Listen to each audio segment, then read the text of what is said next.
Hi, this is Christina Florian with Florian Mediation. I'm a certified family and civil court mediator, and I wanted to talk to you a little bit today about alimony. So first things first, with alimony, it's always going to be based off one person's need and the other person's ability to pay.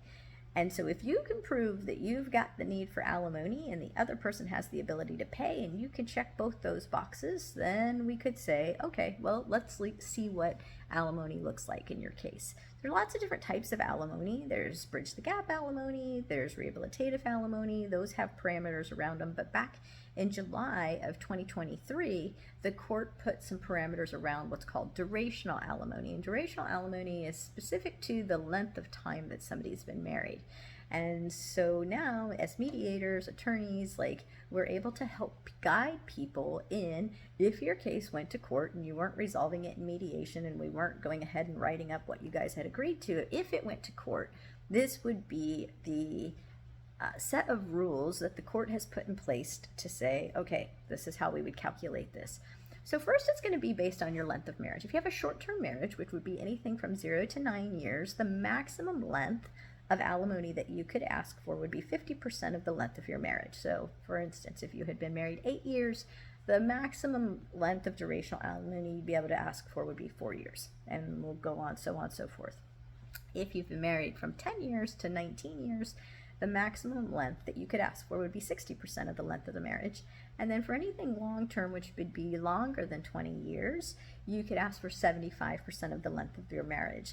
Permanent alimony does not exist anymore. They took it away here in Florida.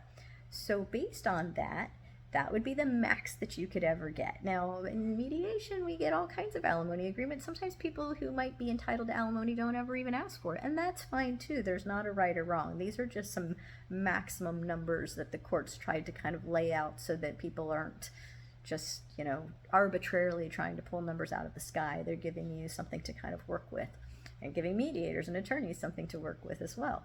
So the way that they then calculate it is, in mediation, we sit down, we do something called financial affidavits, and the court wants to look at these things to know, what are your assets, what are your liabilities, how are those things going to calculate out.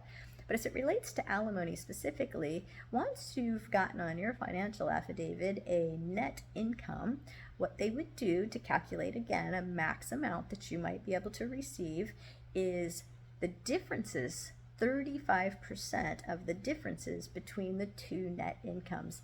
And based off that number and the length of your marriage, that would be how we would come up with a durational alimony amount.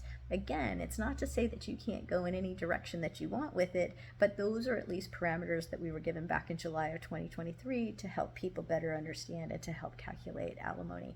If you have any questions about this whatsoever, I'm so happy to help you. If you're the payer of alimony, the receiver of alimony, if you need to make a modification to your alimony, look me up and I'm happy to help you out.